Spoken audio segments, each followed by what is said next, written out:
Bonjour à tous et bienvenue sur Campus Channel. Aujourd'hui, nous accueillons l'ESCP Business School et son Bachelor in Management. Et pour nous en parler, qui mieux que la directrice des études du Bachelor, excusez-moi, Marion Leparmentier. Elle est là pour répondre à toutes mes questions. Mais avant cela, on commence avec le pitch.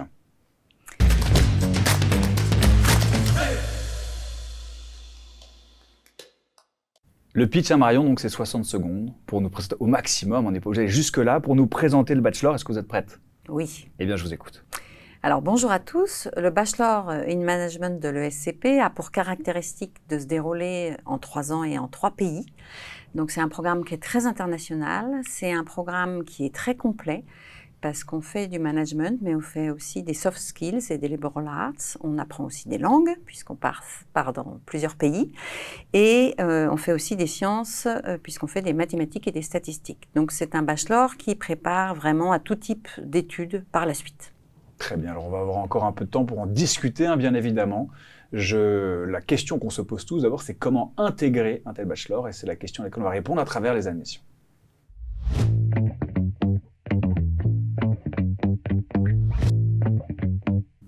Très simplement, comment s'inscrire? Alors, vous pouvez soit aller directement sur le site web. D'accord. Donc, ça, c'est la première option. Et donc, commencez votre inscription, regardez les documents qui sont nécessaires. Soit, ça sera par Parcoursup. Est-ce qu'on est obligé, je vous interromps, excusez-moi, est-ce qu'on est obligé de passer par Parcoursup en tant qu'étudiant français ou est-ce qu'on peut aller sur votre site indépendamment de Parcoursup? Ça dépend de l'endroit où on commence. C'est-à-dire que si vous voulez commencer à Paris et que vous avez un diplôme français, vous êtes obligé de vous inscrire via la plateforme Parcoursup.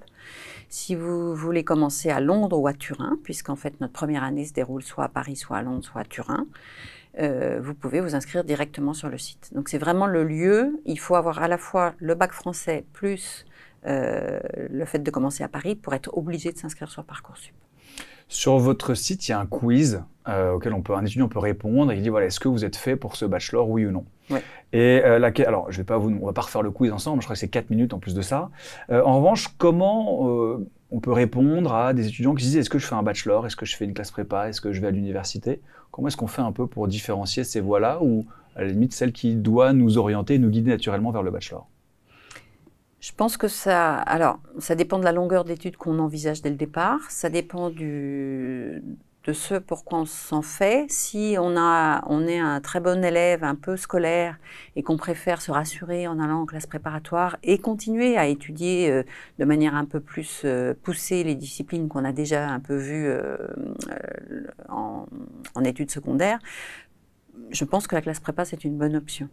Si on est un peu plus aventureux, je dirais, et que on en a un peu ras-le-bol du lycée, en revanche, je pense que là, pour le coup, le bachelor, pour faire le même genre de choses à la fin, hein, finalement, ça fait plus sens. Il y a différents types de bachelor, donc c'est important de choisir celui qui correspond le mieux, parce que c'est vrai qu'ils sont, même si sur le papier ils se ressemblent, ils sont quand même assez différents. Et puis après, l'université, c'est une bonne solution aussi. Je pense qu'il faut être plus indépendant aussi pour l'université. Il faut être capable de s'auto-gérer plus que si on va soit en prépa. Prépa, c'est là où on subit le plus et où on a le moins d'autonomie, j'allais dire. Le bachelor, c'est sans doute celui qui est un peu au milieu, parce qu'il y a des cours, mais il y a aussi du travail par soi-même. Et l'université, il faut être capable de s'autodiscipliner plus. Voilà. Bon. Mais je pense que sur le principe, dans tous les cas, on peut arriver à peu près à la même chose, dans des secteurs différents, etc. Mais c'est vraiment important de savoir si on est autonome ou si on ne l'est pas, et de savoir, voilà, qu'est-ce qu'on veut faire exactement, et avoir déjà aussi une petite idée de ce qu'on veut faire par la suite, puisqu'un bachelor, c'est en général une première étape. Il y a une présélection sur dossier. Oui. Et ensuite, on a accès à un entretien de motivation. Oui. Cet entretien de motivation, il est en anglais ou en français? Alors, en général, il se déroule dans la langue du candidat quand on le peut. D'accord.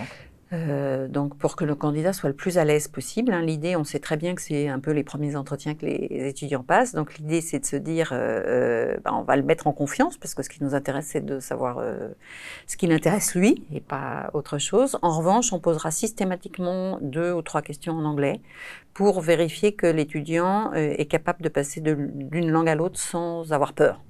en fait. C'est pas pour tester le niveau d'anglais, mais c'est pour se dire, voilà, il a l'habitude, il n'a pas peur d'interagir en anglais. Nous, de toute façon, tous nos cours sont en anglais, au moins la première année. Donc, si l'étudiant n'est pas capable en entretien de passer d'une langue à l'autre sans trop de difficultés, il ne sera pas capable de suivre les cours du bachelor. Donc, c'est aussi ça qui est important. Et il y a quand même quelque chose qui est très important, en tout cas pour moi, c'est l'adaptabilité. Et donc, le fait de changer de langue permet aussi de voir si l'étudiant et le candidat en face est adaptable ou non. Gros focus sur l'international, on va y revenir, ça même à travers le programme, mais est-ce qu'il faut être bilingue pour intégrer le bachelor? Quelles sont les moyennes à peu près pour un étudiant français? Alors déjà une moyenne, ça ne veut pas dire grand-chose, parce que ça dépend quand même de du lycée. Ma question est inutile, je l'arrête, je me le note pour plus tard. Voilà. Non, nous, on demande un score d'anglais, donc avec des tests qui sont passés. Donc, c'est soit l'IELTS, soit le Cambridge, soit le TOEFL. Mais de toute façon, on demande un niveau d'anglais qui équivaut à un B2, C1. En tout cas, il faut être quasiment bilingue, effectivement, en anglais pour pouvoir réussir dans le bachelor. Et je dis ça de manière très simple, c'est que l'idée, c'est quand même qu'un étudiant qui rentre dans notre bachelor réussisse à la fin. Et pour ça, il va falloir qu'il parle bien anglais. Donc, on va éviter d'avoir des gens qui ne parlent pas suffisamment anglais et qui, du coup, ne vont pas réussir à démarrer en cours, ne vont pas réussir à s'intégrer parce que tout le monde échange en anglais. Quelles sont les 3 questions à avoir préparées absolument avant de se rendre à cet entretien de motivation? Alors, moi, je vais faire à l'envers, c'est-à-dire que je ne veux pas des étudiants trop préparés, parce que ça se voit, et c'est embêtant pour les gens qui font l'entretien, c'est-à-dire que c'est bien de savoir, comme moi aujourd'hui, de savoir ce qu'on va dire, avoir 5 ou 10 points qui sont prêts, mais il ne faut pas que ça soit trop préparé. C'est-à-dire qu'il faut se dire qu'est-ce que j'ai vraiment envie de dire de moi. Donc c'est un entretien de personnalité, il va falloir montrer qu'on est adaptable, il va falloir montrer qu'on est motivé, il va falloir montrer ce qu'on a pu faire qui nous ouvre l'esprit pour faire ce programme. Mais une question trop préparée, c'est dommage parce que si un jury se retrouve sur sa faim et a l'impression d'avoir pas découvert le candidat et que le candidat a lu des réponses, c'est insupportable. Voilà. Et ça se passe moins bien. Et on préfère quelqu'un qui dise même une bêtise, mais qui soit naturel et qui puisse ensuite s'expliquer dessus, plutôt que des gens qui restent en surface et qu'on a l'impression de ne pas du tout connaître à la fin de l'entretien. Et donc c'est important. Si moi j'aurais une chose que j'aurais tendance à dire aux étudiants qui se préparent, c'est d'avoir des exemples précis. Il ne faut pas répondre des généralités. Donc, illustrer. Ouais. Illustrer avec des exemples. Voilà, si on veut prouver qu'on est quelqu'un d'adaptable, il faut avoir un exemple d'une situation où on a été adaptable. Si on veut prouver qu'on est curieux, il faut avoir une situation. Et c'est ça qui fera que l'interview se passera bien, parce qu'il y aura moyen de rebondir, de creuser la question. Si on dit juste « je suis adaptable », ça ne va pas aller très loin. C'est la petite histoire qui fait la grande. Exactement. Plusieurs rounds d'admission, oui, j'ai vu. Tout. Alors c'est une question un peu d'étudiants un peu malin, mais est-ce qu'il y a un round sur lequel il faut postuler pour avoir plus de chances d'être pris? Est-ce que ce sont les premiers arrivés, les premiers servis? Non, c'est toujours la même moyenne. D'accord. Voilà. Donc on a une moyenne qui est fixée avec le ministère, de toute façon, puisque nos admissions sont validées. Donc la moyenne est toujours la même. Moi, j'aurais tendance en tant qu'étudiant à m'y prendre quand même rapidement. Pourquoi? Parce que c'est quand même beaucoup plus sympa d'avoir la fin de sa terminale sans avoir à se préoccuper d'autre chose que de passer son bac. C'est pas faux. Voilà, et ça permet éventuellement d'avoir un peu plus de choix peut-être dans les destinations, puisque nous on a Paris, Londres et Turin, et que donc il faut qu'on répartisse nos étudiants sur les différents campus. Donc il y a sans doute un peu plus de choix au début.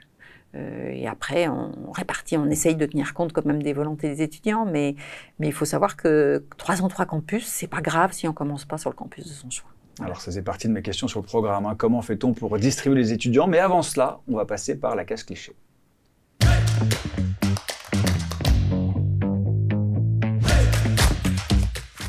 Les clichés, Marion, sont un peu ces idées préconçues qu'on peut avoir sur un bachelor in management, le SCP Business School aussi, qui génère pas mal de clichés. Quel est celui que vous allez choisir? Alors, moi, je choisirais on ne travaille pas en école de commerce. Voilà, qu'on peut entendre assez régulièrement.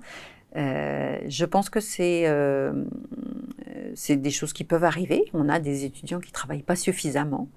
Mais je pense que nous, en tout cas, ce n'est pas ce à quoi on s'attend. Et on fait tout pour que les étudiants travaillent. Voilà. Donc je pense que c'est important d'avoir ça en tête et que c'est pas la manière de travailler change beaucoup par rapport à ce qui a été fait avant. Et donc, il y a beaucoup de travaux de groupe. Donc ça, l'étudiant choisit de s'y investir ou non. Et c'est certain que si, dans un groupe de 4, il y en a un qui fait un peu moins, ça peut passer. Mais je pense que d'abord, c'est très dommage. Et ensuite, ça se verra sur autre chose. Donc, je pense que nous, on pousse nos étudiants à travailler. C'est une autre manière de travailler. Notamment, depuis le Covid, on a utilisé le Covid de manière positive, on va dire. On s'est rendu compte que le fait de donner les premières instructions sur un cours et d'expliquer le cours en amphi, c'était pas toujours très percutant parce que les étudiants, quand ils sont trop nombreux, ils ont la tête qui part un peu ailleurs. Donc maintenant, ce qu'on fait, c'est qu'on leur demande, avant de venir en cours, d'avoir vu la vidéo sur les principes fondamentaux du cours. Donc en fait, chaque étudiant peut regarder chez lui la vidéo du cours, la regarder 3 fois si c'est un cours qu'il a du mal à comprendre, la regarder qu'une seule fois s'il comprend du premier coup. Mais ça veut dire que c'est un investissement de chacun avant même de venir en cours, pour que le cours soit plus intéressant, qu'il y ait plus d'interaction, qu'on puisse déjà poser des questions. Alors que quand on est en séance plénière, on ne peut pas forcément poser une question et qu'en plus, on n'a pas forcément l'idée de la question à ce moment-là. Alors que quand on est tranquillement chez soi, on a quand même plus de facilité à s'écrire une question soi-même. Voilà. Une sorte de pédagogie inversée. Voilà, c'est ça. Donc ça, pour moi, c'est quelque chose d'important. Donc à la fois, on leur demande de réfléchir en amont. Ça se fait pas mal dans le système anglo-saxon, où on leur demande d'avoir lu des bouquins avant de venir en cours, d'avoir préparé des questions, etc. Donc on s'est rendu compte que c'était plutôt plus performant et qu'on allait plus loin, en fait, dans les cours. Pour vous donner une idée, un cours, en général, c'est 3 heures par semaine. Donc, on va dire qu'il y a 45 minutes de vidéo à regarder chez soi. Ensuite, il y a 45 minutes d'échange avec le professeur, avec des questions-réponses, et puis le fait de pousser un peu plus loin. Et ensuite, il y a 1h30, d'applicatifs dans la semaine, donc qu'on appelle les seminars. Et là, on va au fond des choses avec des cas concrets. Et donc, cette méthode de travail est très différente de celle des étudiants quand ils sont en première ou terminale. Et donc, il faut s'y adapter. Il y en a qui ont l'impression qu'on leur demande rien, alors que c'est pas vrai. Et donc ça, c'est là-dessus que je voulais insister. Et puis c'est important parce que, comme je le disais au tout début, c'est la première marche. Et que donc, si on veut un bon master après, si on fait rien en bachelor, on n'aura pas un bon master après. Bon, les étudiants du bachelor sont prévenus, ils vont devoir travailler. Ceux qui postulent aussi vont devoir travailler différemment, mais travailler quand même. On a un peu empiété sur le programme et ce qu'on allait y faire, mais voyons encore un peu plus en détail avec le programme.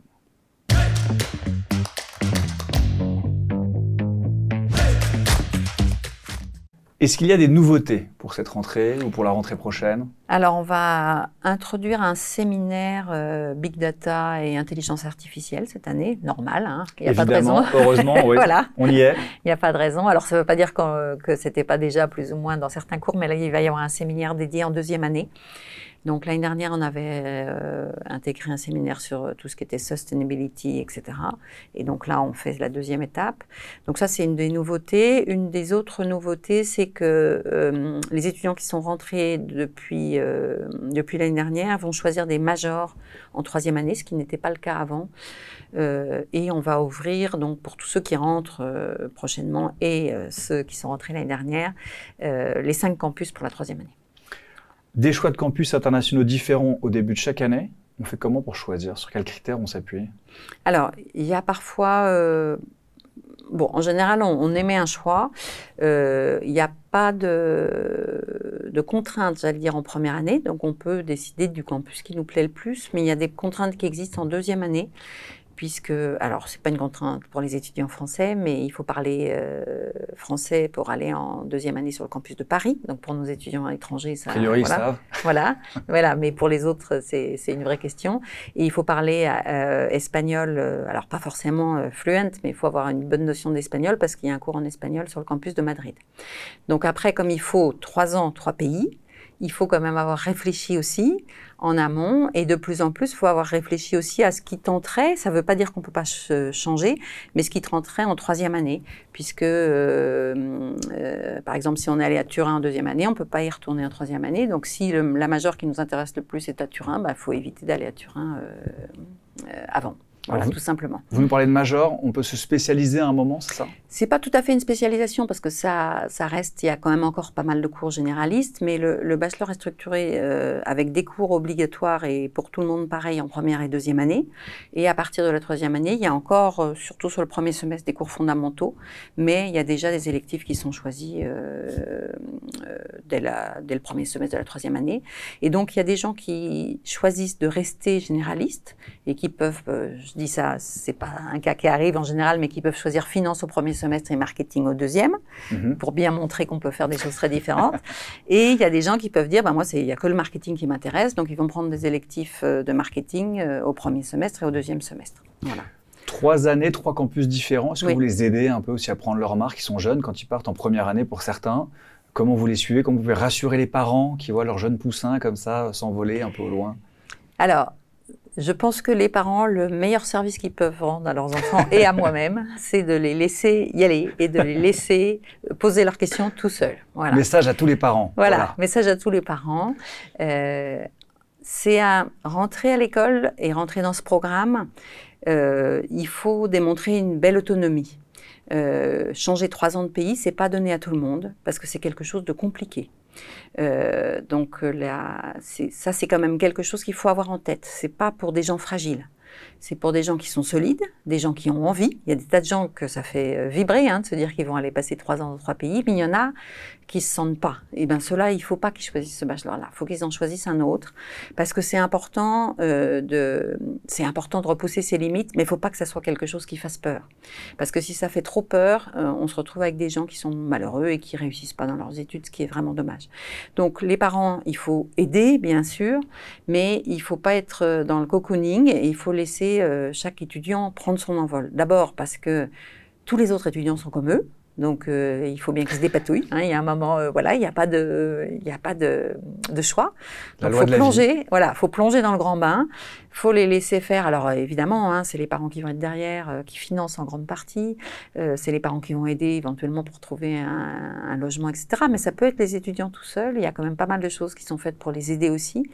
Et puis, entre eux, ils sont tout à fait capables de se débrouiller. Ils sont capables de venir nous voir. Ils sont capables de nous poser les bonnes questions. Et c'est justement la grosse différence avec le lycée, c'est que moi, je ne communique plus avec les parents. C'est-à-dire que, sauf en cas d'urgence, bien entendu, je suis pas non plus... Mais, par exemple, si un parent me demande les résultats de son fils ou de sa fille, je dirais, je ne peux pas vous les donner tant que je n'ai pas l'autorisation de votre fils ou de votre fille. Et si vous voulez prendre rendez-vous, je souhaite le faire avec votre fils ou votre fille. Si c'est pas possible, on peut le faire que nous deux, mais il faut que j'ai l'autorisation de le faire. Voilà. Responsabilisation au maximum. Exactement. Et je pense que c'est très important parce que dès qu'ils apprennent à faire toutes leurs démarches tout seuls, c'est beaucoup mieux pour eux. Ça va être beaucoup mieux pour eux dès qu'ils auront leur première expérience en entreprise, dès qu'ils auront... Et puis de toute façon, il faut qu'ils soient maintenant en train de gérer leur vie. Et on en a qui sont très mûrs, d'autres qui le sont moins, mais c'est pas grave, c'est comme ça qu'on apprend.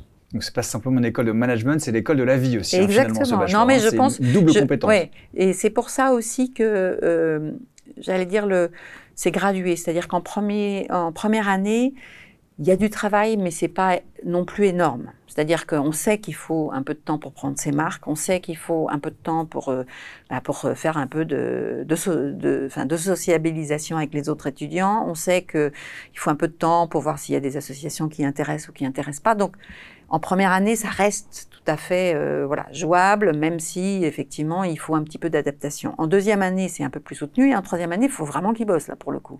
Voilà. Donc, j'allais dire, on prend ça en compte. On le sait, nous, qu'on a des étudiants qui arrivent parfois même à 16 ans. On en a, pas trop, heureusement, mais les 17-18 ans, on a l'habitude. Donc, il y en a qui ont des ressources insoupçonnées, même des parents. Donc, c'est très bien que les parents puissent voir qu'ils sont capables de faire tout seuls. Voilà. Et je pense que nous, on part du principe qu'à partir du moment où ils sont étudiants, c'est eux qui sont moteurs dans leurs études. Même les parents vont grandir finalement exactement, au cours des études de leurs enfants. On parle de la troisième année, ça peut aussi être le choix de l'alternance?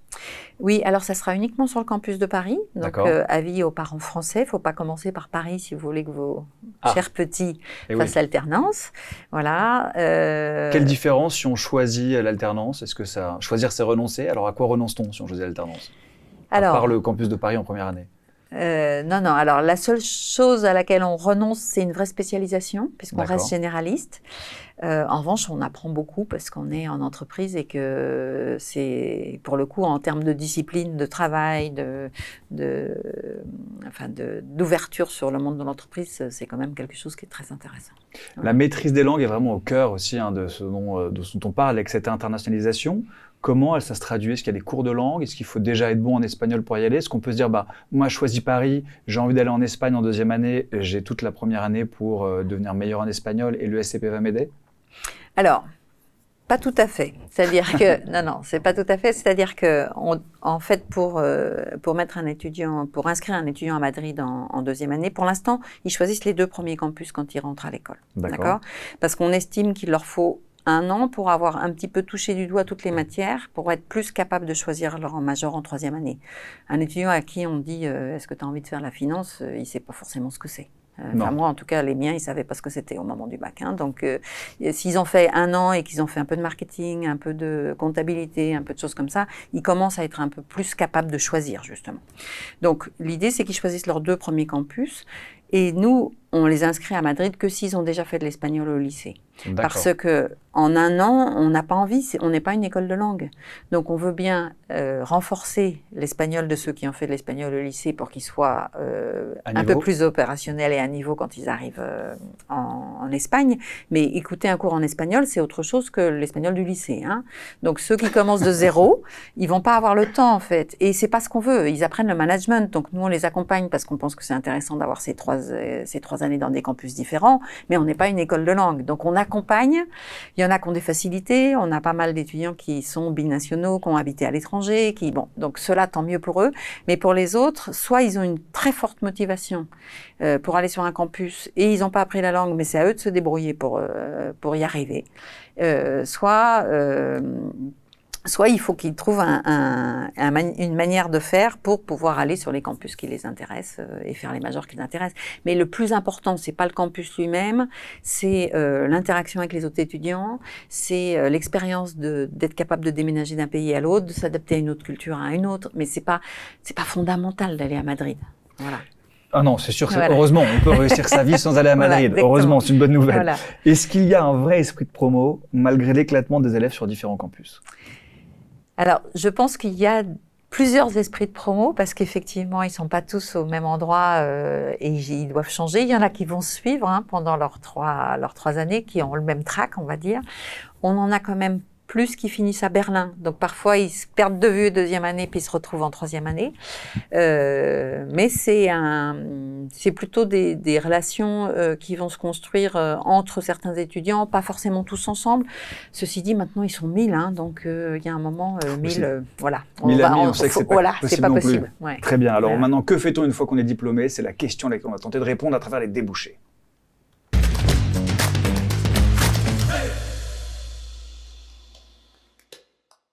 Quel diplôme vont-ils recevoir à la fin du bachelor? Alors, on met un S à quel? Quels diplômes? Voilà. Très bien. Non, alors tous vont recevoir le diplôme français avec un grade de licence. Donc ça c'est sûr. C'est celui auquel ils sont tous inscrits de base. Donc c'est le diplôme français.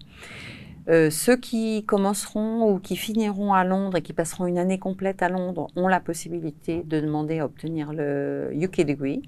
Donc ça, c'est une nouveauté, ça arrive cette année. Donc pour ceux qui vont rentrer l'année prochaine, il faudra qu'ils réfléchissent à ça aussi. Donc ça peut être en première année ou ça peut être en 3e année. On est en train de le lancer, donc on est encore tout content de cette nouvelle possibilité. Ouais. Et pour ceux qui finissent à Berlin en 3e année et qui passent l'année aussi, il y a la possibilité d'obtenir le diplôme allemand, notamment pour les étudiants qui ont un bac français. Après, ça dépend du high school degree pour les autres, qui seraient francophones mais à l'étranger. Donc en fait, le Sénat de Berlin, reconnaît certains types de diplômes du bac et d'autres pas. Mais pour les étudiants français, la plupart du temps, il n'y a pas de sujet. Que font vos étudiants à la fin du bachelor? Alors, ça a un peu évolué depuis le lancement du bachelor. C'est-à-dire qu'au début, on avait pas mal d'étudiants qui travaillaient juste après le bachelor. Plus d'étudiants qui travaillaient que d'étudiants qui continuaient directement. Sur quel type de poste? Sur des postes juniors, hein, mais dans des domaines assez variés. On en avait aussi bien qui faisaient de la supply chain que de l'audit, que des choses comme ça. D'accord.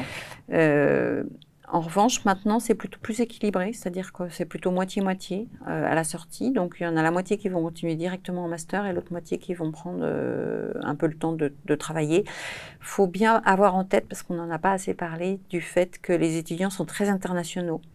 Et qu'en fait, autant en France, on a envie de faire tout d'un coup et d'arriver au master, ça c'est typiquement français, autant dans les autres nationalités, c'est beaucoup moins le cas. Et donc, les Allemands, par exemple, eux, c'est assez normal de travailler 2-3 ans entre chaque diplôme. Il y en a même d'ailleurs qui s'arrêtent après le bac et qui prennent 1 an pour faire autre chose. Donc, suivant les nationalités et les envies, tout est possible. Et je pense que le fait d'être un étudiant français qui, justement, est dans un environnement plus international, change peut-être un peu la donne.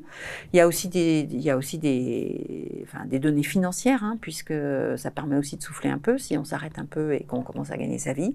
C'est de l'expérience aussi qui s'acquiert, ce qui est bien aussi, parce que ça peut permettre aussi d'avoir une meilleure connaissance de l'entreprise avant de déterminer quel master on va faire. Il y a certains masters qui, de toute façon, demandent à l'étudiant d'avoir déjà une expérience aussi. Hein, donc, voilà. Donc, ça va dépendre du type de master, ça va dépendre de tas de choses. Je dirais que la plupart de nos étudiants, à un moment ou à un autre, vont reprendre des études, sauf éventuellement ceux qui lancent leur boîte ou des choses comme ça. Voilà. Quel regard est-ce que vous portez sur vos étudiants, vous ? Moi, je suis trop bienveillante, sans doute. Mais je leur mets quand même des...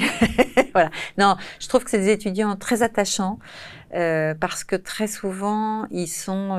justement, moi, ce que j'aime chez eux, c'est le côté débrouillard, c'est le côté... comment dire ? Pas formaté. J'aime bien parce qu'ils sont un peu ouverts sur tout. Ils ont l'habitude d'être baignés dans l'international et donc de ne pas avoir un seul schéma à appliquer quand ils ont quelque chose. Et puis d'oser y aller en fait. Ils sont beaucoup moins... Enfin, c'est une vraie différence entre ce qu'on voit au lycée et ce qu'on voit après. C'est-à-dire que là, ils foncent, quoi. Ils se posent pas de questions. Voilà, ils font les choses comme ils ont envie de les faire. Ils remettent en cause les uns les autres, nos manières de fonctionner. Ils nous donnent des coups de pied au derrière quand on fait pas les choses comme ils aimeraient. Enfin, je veux dire, il y a ce côté très... mais je dis ça positivement. Hein, bien, ouais. Voilà, ils nous chamboulent un peu nos idées reçues et nos manières de fonctionner. Et ça, ça les rend très attachants. Parlons du réseau. ESCP Business School, c'est un nom, c'est un grand nom, en tout cas pour ce qui est dans le paysage des écoles de commerce françaises. Ouais. Est-ce qu'en tant qu'étudiant bachelor, je récupère cette renommée ou est-ce qu'il y a d'un côté le programme grande école et de l'autre le bachelor ? Alors, on récupère la renommée puisque un étudiant du bachelor sera au même titre que un étudiant de la grande école, un ancien de l'école, d'accord. Et que le fait de pouvoir toquer à la porte des anciens, ce qui est souvent important, notamment quand on veut s'expatrier, et la plupart de nos étudiants, ils vont continuer à l'étranger après, donc c'est important, vont ouvrir leurs portes, je pense, à des étudiants du bachelor. C'est pas le même niveau, donc les gens savent très bien que c'est pas le même niveau non plus, mais j'allais dire, nos étudiants, très souvent, ils complètent avec un autre grand nom. Donc, par exemple, si on fait le SCP en bachelor et London School of Economics après en master, ils sont intéressants, ces étudiants. C'est la chance de ceux qui ont fait un bachelor, c'est de pouvoir compléter dans une autre université ou à l'école aussi, mais j'allais dire de pouvoir avoir une double casquette. Une double casquette aussi. Avant de conclure, Marion, peut-être parlons du nerf de la guerre, le financement. Vous parlez des parents qui finançaient justement les études de leurs enfants. Pour ceux qui auraient besoin justement d'un financement personnel et d'être adultes jusque dans leur financement, comment pourraient-ils s'y prendre ? Est-ce que vous proposez des aides ? Alors déjà, je pense que c'est très important de réfléchir dans la globalité du programme. Donc il y a à la fois les frais de scolarité et les frais de vie. Donc on donne des informations sur notre site. Donc tous les étudiants qui sont intéressés, il faut qu'ils commencent par regarder ça pour savoir quel sera leur plan de financement. Ceux qui ont de la chance, ça va être les parents qui vont payer dans l'intégralité. Ceux qui ont des difficultés, ils peuvent nous demander des bourses. Hein. On donne des bourses dans la limite de 10 à 50% des frais de scolarité. Hein. Ces 50%, c'est déjà pas mal, qui peuvent être donnés sur 3 ans. Il y a aussi la possibilité d'obtenir des prêts. On a des partenariats pour obtenir un prêt à moins de 2%, hein, ce qui est quand même aussi une bonne solution. Courent, c'est pas mal, ouais. Et pour moi, l'idéal, c'est un mix de tout ça. C'est-à-dire que je pense que c'est important aussi que l'étudiant s'endette en partie pour financer le programme, parce qu'un étudiant qui s'endette pour financer son programme, il a plus de de chances d'y réussir parce qu'il sent que c'est lui qui paye aussi. Il nous reste encore quelques minutes, une minute peut-être pour conclure avec le temps additionnel.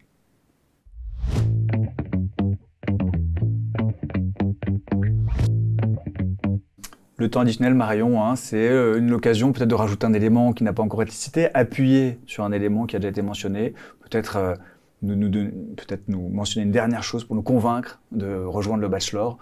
Je vous laisse la parole. Pour moi, le plus important, c'est que l'étudiant puisse être heureux pendant ses études. Parce qu'un étudiant qui a choisi des études qui lui conviennent a beaucoup plus de chances de réussir, quelles que soient les études en question qu'il a choisies. Donc, les parents, ne poussez pas votre fils ou votre fille à faire quelque chose qu'il n'a pas envie de faire. Et, alors, je sais que c'est difficile à 17-18 ans de choisir, mais s'ils veulent venir à l'école, il faut qu'ils soient sûrs d'eux et qu'ils aient envie de ça, et qu'ils aient envie de ce côté international qui est partout dans l'école.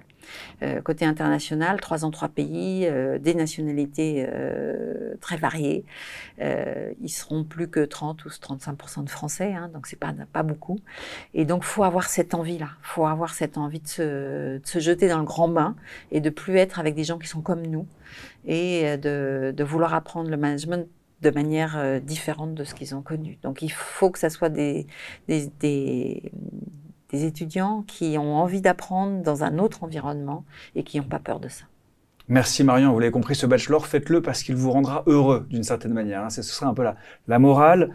Leading in a changing world starts by choosing a cross-cultural journey. Alors si je devais le traduire sans mon accent absolument extraordinaire, ce serait diriger dans un pays en perpétuel mouvement. Ça commence par choisir un voyage culturel, un voyage pédagogique qui lui aussi tient en compte tous ces changements. C'est la promesse du Bachelor in Management de l'ESCP Business School.